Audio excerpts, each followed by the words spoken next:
Can you guess where I am today? When I was growing up at the Congregational Church in Wallingford, my parents brought me to church school. And I was in the toddler's room. And one of the things that I love to play with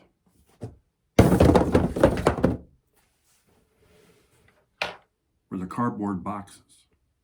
They're in the shape of bricks. And I really liked playing with them. You could stack them up, do everything you wanted, and then knock them down again. You could build walls with it to keep your friends out, so your friends couldn't see you.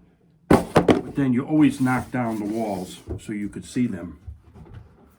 Well, if you haven't figured it out already, today, the magical mystery church tour, we're in the church nursery today.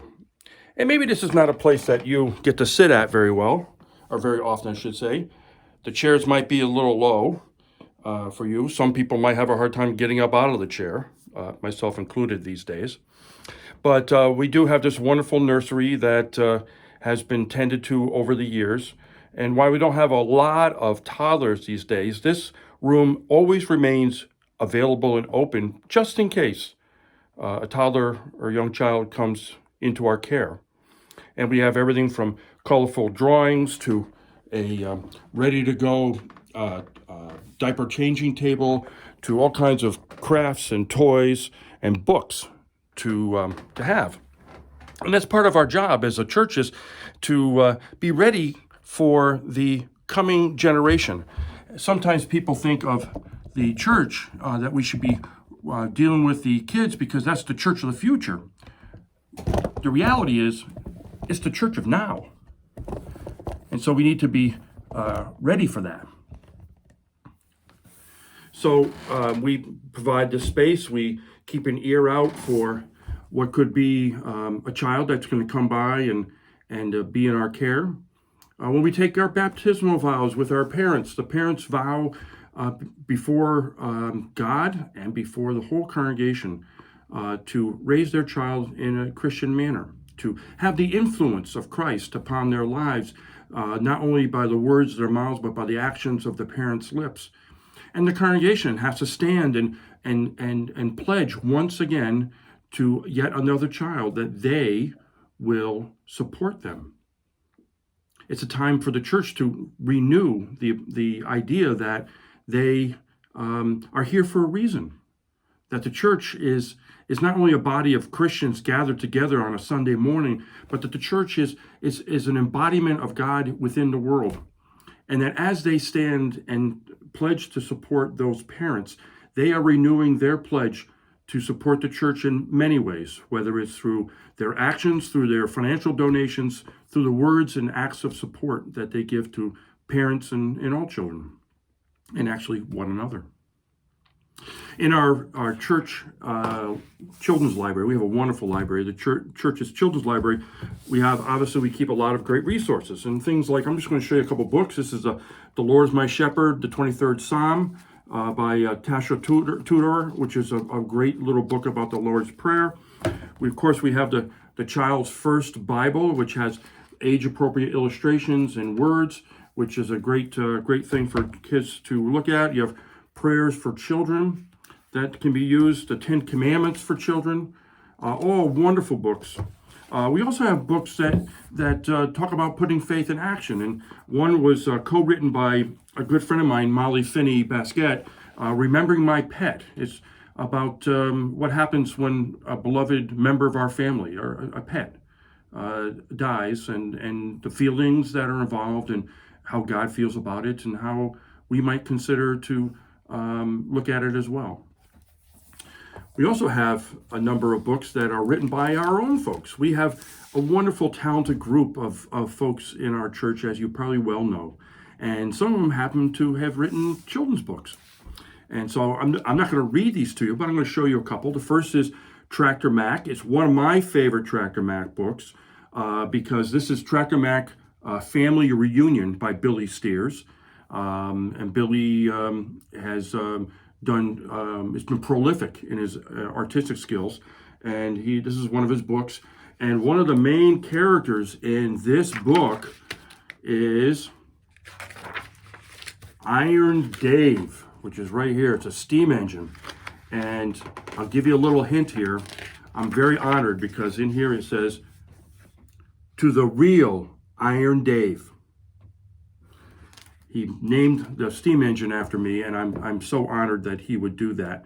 I'm not available for autographs, but this is a great story about the family reunion and how Tractor Mac once again saves the day. Another one of our books written is The Little Spring by Phil DeVries. Phil has done a children's book and also has done an adult book on bridge building, not physical bridge building, but in a wider sense. Phil wrote that.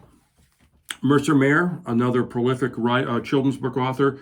This one here is Merry Christmas, Mom and Dad, and in the Little Critter style, talks about about Christmas. And to continue it out, we have Nan Parson Rossiter's. We have a number of her books, as we do with the others. Sugar on Snow and The Way Home are two other children's books. These are some of the authors that we have just in our congregation, and it's pretty special. This has been a tough week for many people. We have seen the trauma that comes of having not only a pandemic, but also the trauma that comes from an atrocity of murder, which is caught on film, and caught on film against somebody of a different color. It's a racial trauma that is happening. And while some people say that all lives matter, it's missing the point. All lives matter really only after we have equality as far as what matters. And Black Lives Matters is a rallying cry for many people, myself included, that talks about that there are, under the surface, racial tensions and prejudices that we might not always have on the surface, but are ones that we need to think about and learn more about, and more importantly, to listen about. The church's website has a number of resources if you wish to learn some more on your own. I'm always available for conversation. You see, because many times we have these walls that can be built between us for whatever reason it may be, whether it's race or sex, orientations, or just the way we dress and look, or the jobs that we have. And part of God's creation is that we are all created in the image of God. We all are worthy of God's love and support. So I like to close our time with a reading of a book. The book is called God's Dream. It's written by Archbishop Desmond Tutu and Douglas Abrams. Douglas's parents used to live here in Roxbury, and I became very good friends with them. Richard, the father, recently passed away. And they gave this book to the church after a conversation that we had. They gave this book to the church that was written by Douglas and Archbishop Tutu. So here we go with God's Dream. Dear child of God, what do you dream about in your loveliest of dreams? Do you dream about flying high or rainbows reaching across the sky?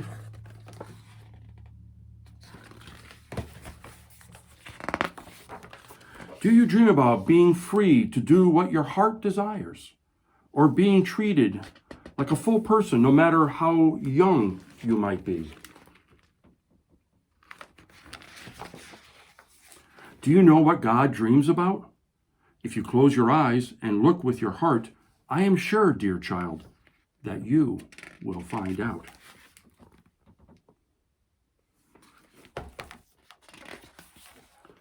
God dreams about people sharing.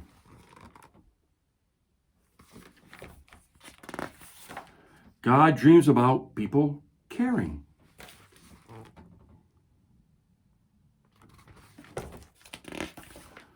God dreams that we reach out and hold one another's hands and play one another's games and laugh with one another's hearts. But God does not force us to be friends or to love one another.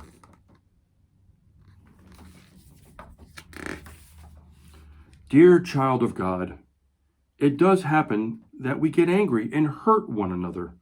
Soon we start to feel sad and so very alone.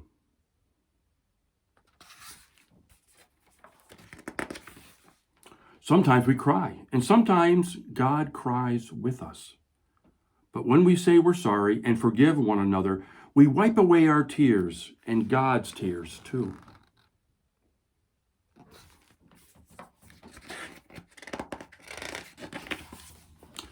Each one of us carries a piece of God's heart within us. And when we love one another, the pieces of God's heart are made whole.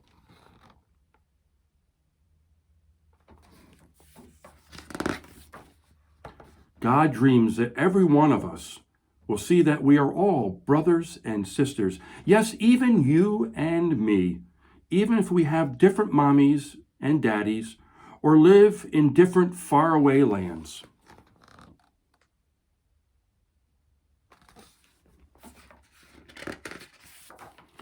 Even if we speak different languages or have different ways of talking to God, even if we have different eyes or different skin.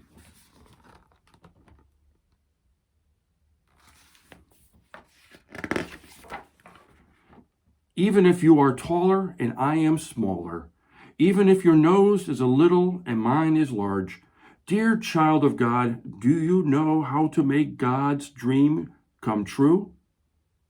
It is really quite easy.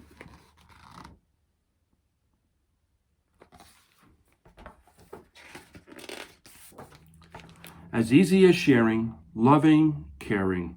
As easy as holding, playing, laughing.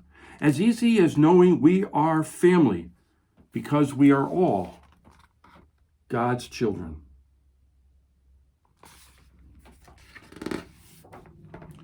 And will you help God's dream come true?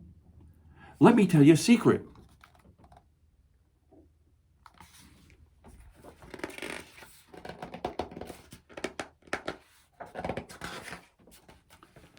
God smiles like a rainbow when you do.